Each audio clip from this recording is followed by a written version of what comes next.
നമസ്കാരം. നവംബർ മാസത്തിൽ അശ്വതി നക്ഷത്രത്തിൽ ജനിച്ചവർക്ക് പൊതുവെ എല്ലാ പ്രകാരത്തിലും മാർഗതടസ്സങ്ങൾ ഉണ്ടാകുന്ന ഒരു മാസമാണ്. നിശ്ചയിച്ചുറപ്പിച്ച കാര്യങ്ങൾക്കെല്ലാം വ്യതിചലനം വന്നു ചേരും. കുടുംബജീവിതത്തിൽ സമാധാനാന്തരീക്ഷം കുറയും.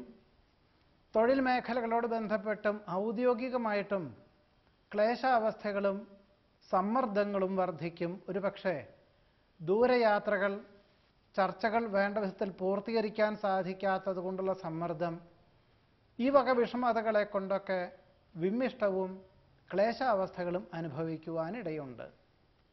ഈ ഒരു സാഹചര്യത്തിൽ തൊഴിൽ മേഖലകളിൽ സാമ്പത്തികമായിട്ടുള്ള പരാധീനതകൾ വന്നു ചേരുന്നത് വഴി കടം വാങ്ങേണ്ടതായ സാഹചര്യം ഉണ്ടായിത്തീരും.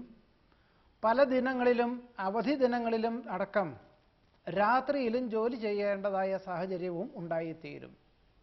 ചർച്ചകൾ പൂർത്തീകരിക്കാൻ സാധിക്കുകയില്ല. ധർമ്മപ്രവൃത്തികൾക്കും പുണ്യപ്രവൃത്തികൾക്കും സഹകരിക്കാമെങ്കിലും ഒന്നിലും വേണ്ട വിധത്തിൽ എത്തിച്ചേരാൻ സാധിക്കാത്തത് വഴി മനോവിഷമം അനുഭവപ്പെടുവാനിടയുണ്ട്. മനസ്സിലുദ്ദേശിക്കുന്ന കാര്യങ്ങൾ വിഷമതോടുകൂടി ചെയ്തു തീർക്കുവാൻ ഇടവരുന്നത് വഴി ഒരുപക്ഷെ ദേഹത്തിനും ക്ഷീണം അനുഭവപ്പെടും. സാമ്പത്തിക പരാധീനതകൾ തീർക്കാനുമായിട്ട് ഒരുപക്ഷെ കടം വാങ്ങേണ്ടതായ സാഹചര്യം ഉണ്ടായിത്തീരും. പൊതുവെ അഗ്നി, ആയുധം, ധനം, വാഹനം എന്നിവ ഉപയോഗിക്കുമ്പോൾ വളരെ ശ്രദ്ധിക്കേണ്ടതാണ്.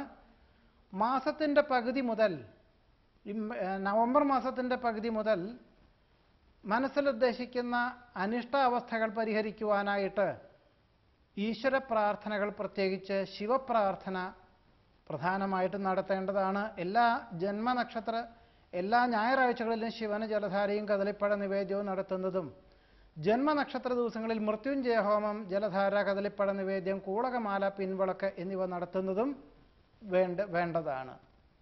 പിതാവിന് അസുഖം വർദ്ധിക്കുന്നത് വഴി പലപ്പോഴും ആശുപത്രിവാസം വേണ്ടിവരും.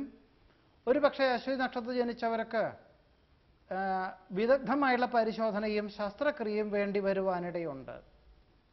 ഈശ്വര പ്രാർത്ഥനകളാലും ആത്മസംയമനത്താലും ഈ അനിഷ്ടാവസ്ഥകളെ പരിഹരിക്കാൻ സാധിക്കും എന്നതാണ് അശ്വതി നക്ഷത്രക്കാരുടെ നവംബർ മാസത്തിലെ ഫലമായി പറയേണ്ടത്.